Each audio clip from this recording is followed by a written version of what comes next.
D. How dare he do such a thing? This is a declaration of war on our world government. A mere brat who has just entered the Grand Line from East Blue, dare to challenge the majesty of our world government. Let Marine and Admiral go out together. No matter what, this damn B***** D must be killed. Let the whole world know that daring to challenge the majesty of our world government requires the price of life. For a while, the angry roar of 5 elders continued to resound in this meeting room. For so many years, except for the Rocks pirates back then, no one dared to slap their world government in the face in this way. If they are still indifferent, then what if the other guys have all learned from Luo Xiu? At this moment, the 5 elders with a scar on his forehead said in a deep voice. Don't just stare at Luo Xiu. Although Luo Xiu made a lot of noise this time, it reached an unforgivable level. But don't forget, before Luo Xiu, the Straw Hat Pirates had already made the bold statement of burning the world government flag and going to war with our world government. Scar 5 elders goes out of his way to emphasize Luffy's rhetoric. And it managed to remind the other 5 elders of this. The 5 elders who held the first generation Goosh in his hand snorted coldly, and directly thrust the first generation Goosh into the ground, and said viciously. The Straw Hat Pirates, don't let them go. Especially that guy Garp, as Marine Vice Admiral, actually acted to protect the pirates. The most important thing is that the Straw Hat Boy is actually his grandson.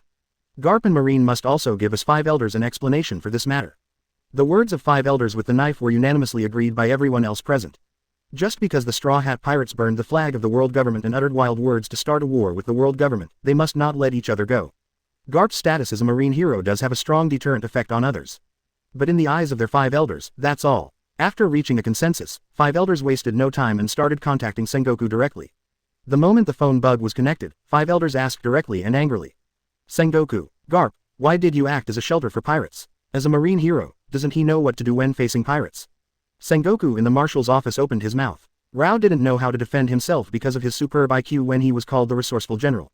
Obviously he asked Garp to go to the Grand Line. In addition to arresting Luo Xiu, he also asked him to prevent Luffy from continuing to be a pirate. As a result, not only Luo Xiu was not caught, but Luffy and his Straw Hat Pirates even burned the flag of the world government and threatened to go to war with the world government.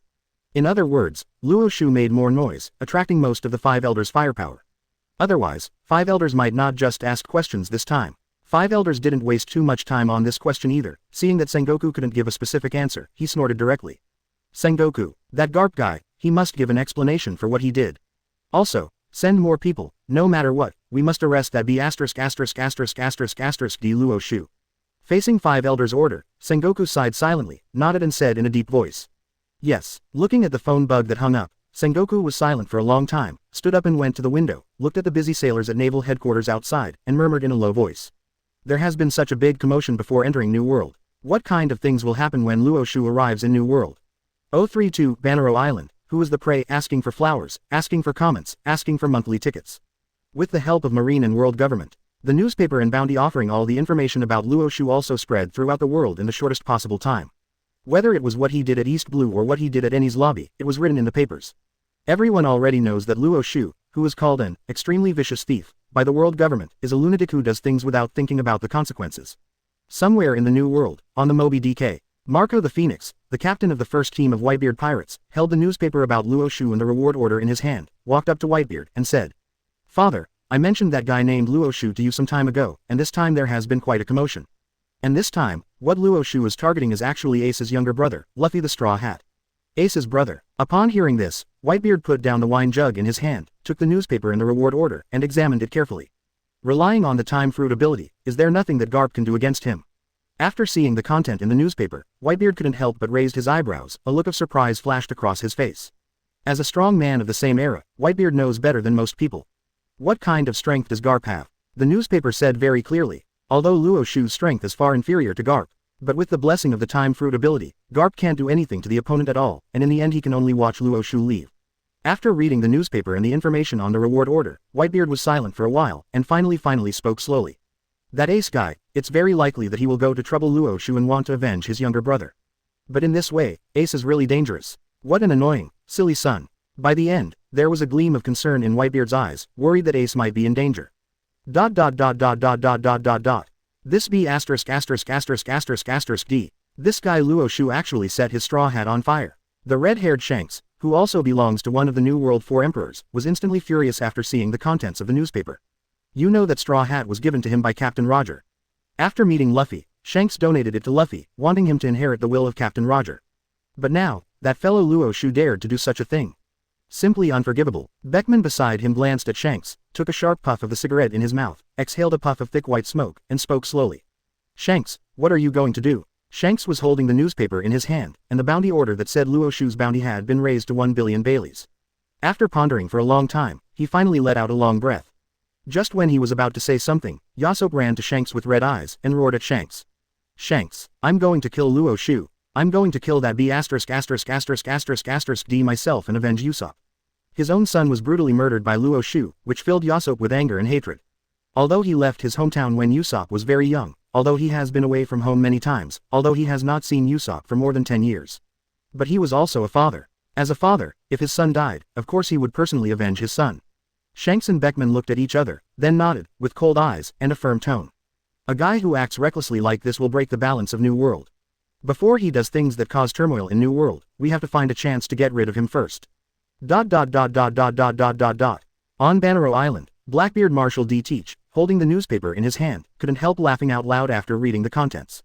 Thief, ha ha ha ha. You say, if I capture this guy named Luo Xiu and give it to the world government, will the world government let me succeed K. Lokadar as the new 7 warlords of the sea?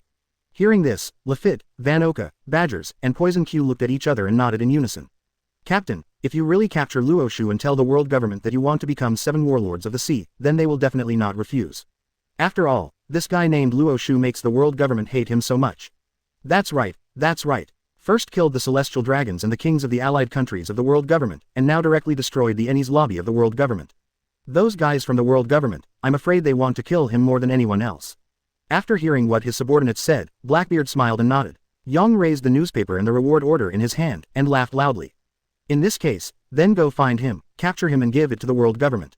Just when Badgers, Luffy and others were about to respond, a voice suddenly sounded, causing everyone in the Blackbeard pirates to turn their eyes away. Hey, teach. I don't think there's any way for you to trouble Luo Xiu now. That guy Luo Xiu, let me go and help Luffy get back after I finish you off. After all, that B*********** D burned Luffy's most important straw hat. Blackbeard immediately laughed when he saw that it was his old acquaintance Ace. Thief, ha ha ha. Ace, are you here to join me? Ace, the era of Whitebeard is over, next, it is my era of Blackbeard teach. So, join my Blackbeard pirates, become my partner, and join me in making a big fuss in this world. Hearing this, Ace stretched out his fingers to raise the brim of his hat, stared at Blackbeard coldly and said in a deep voice. Teach, you should be very clear about what is the iron rule that the Whitebeard pirates cannot break no matter what. You who killed your partner are unforgivable. I came here this time to hunt and kill you. Have you made up your mind yet? Hearing this, Fanoka on the side raised his sniper rifle and pointed it at Ace. Luffy drew out his stick knife, and Badger's fists wearing gloves also collided. Seeing that he couldn't persuade Ace, Blackbeard gave up the idea of recruiting him. At the same time, the identity of Ace came to Blackbeard's mind. As the only son of One Piece Roger, Ace must be more attractive than Luo Xiu, right?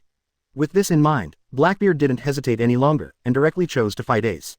The confrontation between the Mara fruit and the dark fruit caused violent roars to resound in the sky, and the surrounding buildings were destroyed in an instant. Just when Blackbeard wanted to get rid of Ace in the shortest time, a light whistle sounded suddenly. Shish. Luo Xiu appeared on the battlefield swaggeringly, smiling as he looked at Blackbeard and Ace, who had caused the battle to stop suddenly because of his appearance, and said with a smile on his face. Well, it seems that I came just in time. 033 Start summit war by yourself, ask for flowers, ask for evaluation, ask for monthly pass. Luo Xiu. After seeing Luo Xiu, Ace and Blackbeard were shocked at the same time, and they agreed not to attack each other again. Even the members of the Blackbeard pirates were all staring at Luo Xiu at this time, guarding against his sudden actions. Watching the reactions of these guys, Luo Xiu raised his brows and waved his hands with a smile.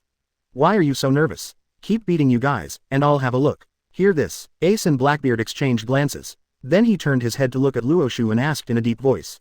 Luo Xiu, why are you bothering the Straw Hat Pirates? Not only the one who robbed the Straw Hat Pirates, but also burned Luffy's straw hat and killed his partner. At the end, a flash of anger flashed across Ace's face, and he stared fiercely at Luo Xiu who was opposite him. As a big brother, Ace knows very well how important that straw hat is to Luffy. Not to mention, the villain Luo Xiu even snatched away Luffy's partner Nami Robin. After hearing Ace's words, Luo Xiu looked him up and down, and said with a playful face. I not only burned the straw hat, robbed his partner, but also killed his partner. To be honest, Machino from Windmill Village was also forcibly taken away by me. The Dayton group who took care of your brothers growing up have been slaughtered by me a long time ago. As soon as the words fell, Ace's pupils dilated suddenly, and he froze on the spot. At this moment, Ace only felt that his head was buzzing. What did he hear? Machino was forcibly taken away by him, and Dayton and those guys were also killed by Luo Xiu. Ace came back to his senses, his eyes were about to split open, and his face instantly became extremely ferocious.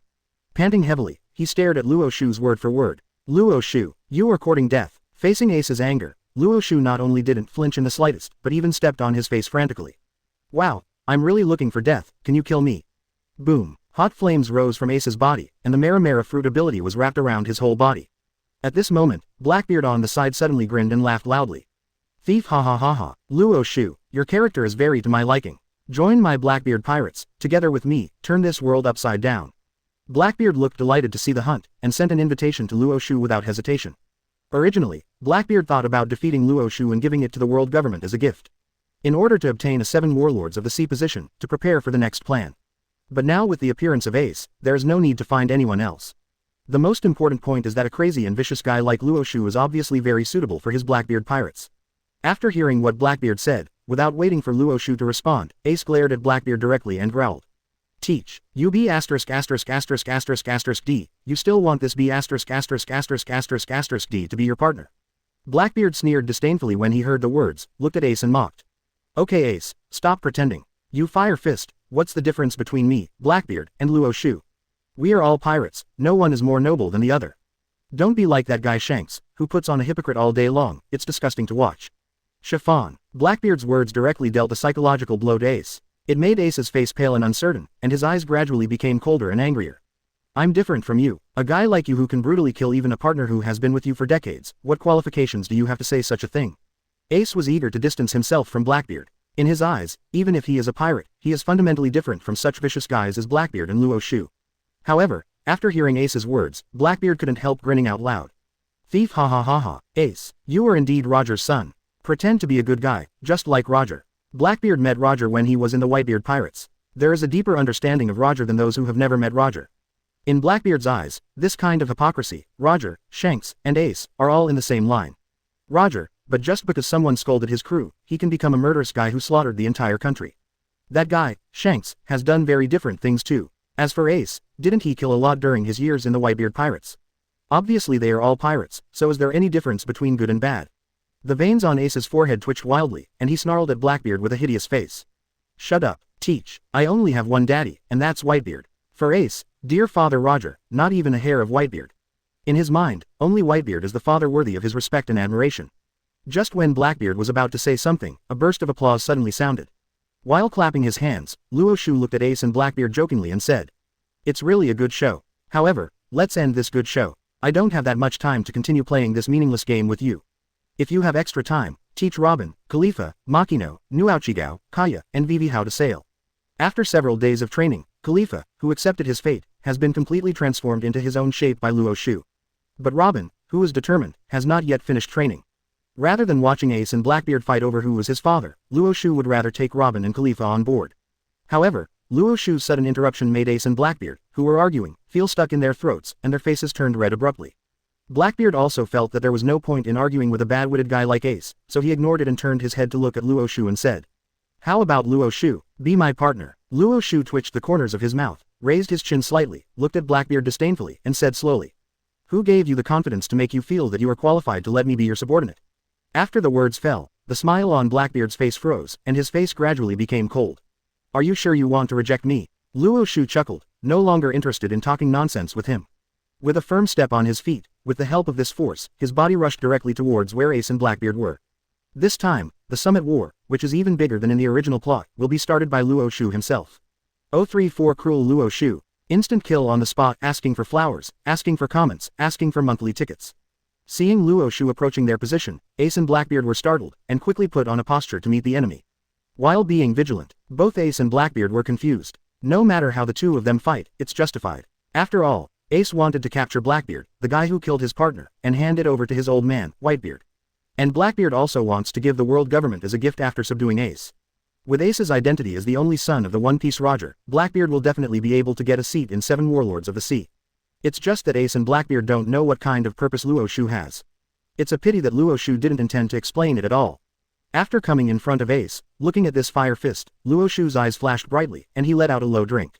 Chaos Golden Watchman, In an instant, Ace's fire fist, which was about to hit Luo Xiu, froze in place. And Luo Xiu's high-raised right leg aimed at Ace's head, and a volley came directly.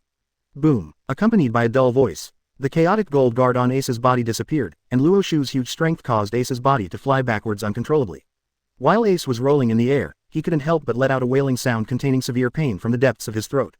After rolling dozens of times in the air and breaking several big trees, Ace finally landed heavily on the ground. Gudong. Seeing Luo Xiu's swift and brutal behavior, both Blackbeard and his subordinates swallowed unconsciously. How do you feel that Luo Xiu, a guy who has never entered the New World, is actually more villainous and cruel than them? Blackbeard could clearly feel, at that moment just now, the flow of time on Ace seemed to have stopped. Even if he could see Luo Xiu's movements, he wouldn't be able to counterattack accordingly.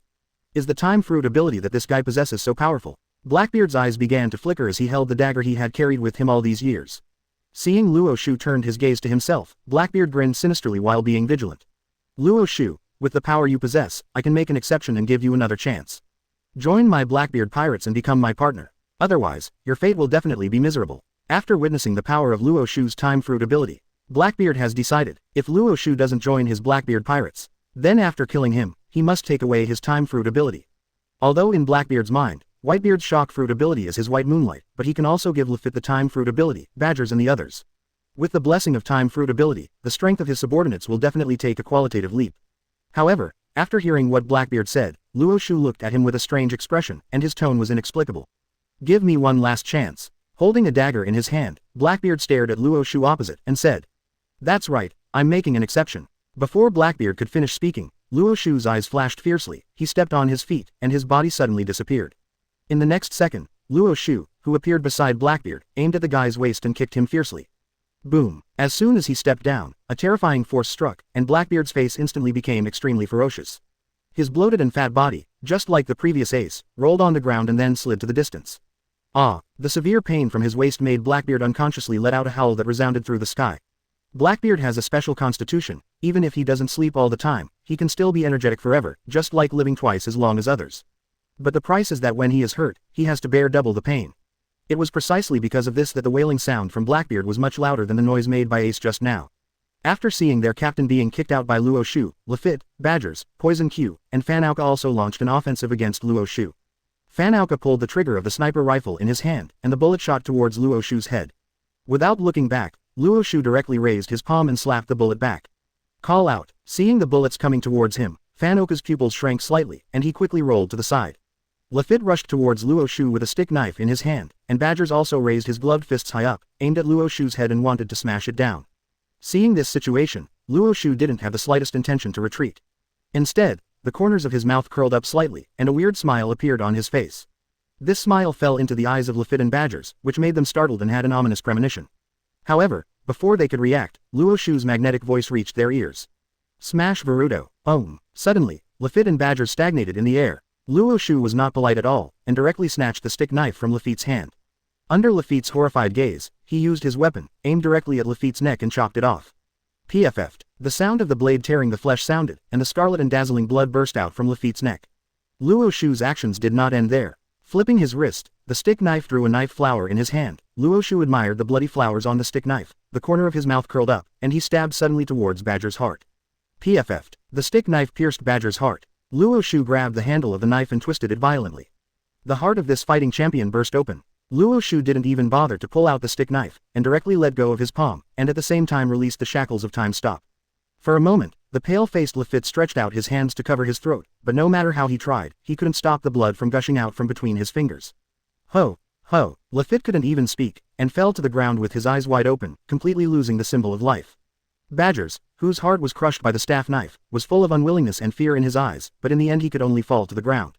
Luo Xiu didn't even look at the two corpses, and turned to look at Fanauka and Poison Q on the other side with a blank expression. Guys like this have absolutely no value in keeping them alive. 035 is Ace pure, or pure and brainless. Ask for flowers, ask for comments, ask for monthly tickets.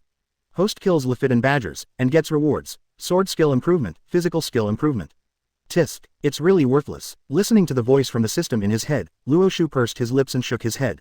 Although Lafitte and Badgers also have a high status in the future Blackbeard pirates. But in the original book, the pen and ink descriptions that belong to them are much less. To Luo Xiu, this kind of guy is simply an insignificant little character. Luo Xiu's behavior of slaughtering Lafitte and Badgers instantly filled Fanauka and Duq's hearts with fear. Seeing Luo Xiu shift his gaze to the two of them, Fanauka and Duq exchanged a glance, and fled frantically into the distance regardless. The reason why they joined the Blackbeard pirates was because they felt that it was profitable to follow Blackbeard. But if you don't run away now, you will lose your life. Who cares about Blackbeard? However, they had just run out a few steps when Luo Xiu's voice reached their ears. Chaos Golden Watchman. For a moment, Fanauka and Poison Q felt that the surroundings became quiet for an instant, and their speed of action seemed to be at a standstill, slowed down by dozens of times. There was panic in the eyes of both of them, and they tried their best to break free from the shackles of the damn time fruit ability. However, what frightened them was that no matter how hard they tried, they couldn't take a single step. Luo Xiu could clearly feel that the time fruit ability he blessed on them was constantly fluctuating. However, with the strength of these two guys, if you want to break free, it is impossible to do it in a short time. You know, even Garp, who is far superior to Luo Xiu, can only be played around in front of the time fruit ability. What's more, what about Fanauka and Poison Q? Luo Xiu didn't intend to waste his precious time on these two guys, so he directly raised his right hand, and pointed his index finger and middle finger straight at the backs of the two guys. With a thought, finger pistol is launched directly. PFF'd. Accompanied by two muffled sounds, the hearts of Fanauka and Duq were directly pierced by Luo Xiu. After Luo Xiu released the time fruit ability, the bodies of the two also fell to the ground with a crash. Ace and Blackbeard, who just got up from the ground, saw this scene at the same time, but they had two completely different reactions. Ace looked at Luo Xiu's back, his pupils constricted slightly, a trace of fear flashed deep in his eyes, and he began to think in his heart whether to escape from here. From just now, Ace has clearly noticed that he is absolutely impossible to be the opponent of this guy Luo Xiu. After seeing in the newspaper that Luo Xiu burned Luffy's straw hat and snatched away one of Luffy's partners, Ace still wanted to get Luffy back. But now it seems that with his strength, he is not qualified to trouble Luo Xiu at all.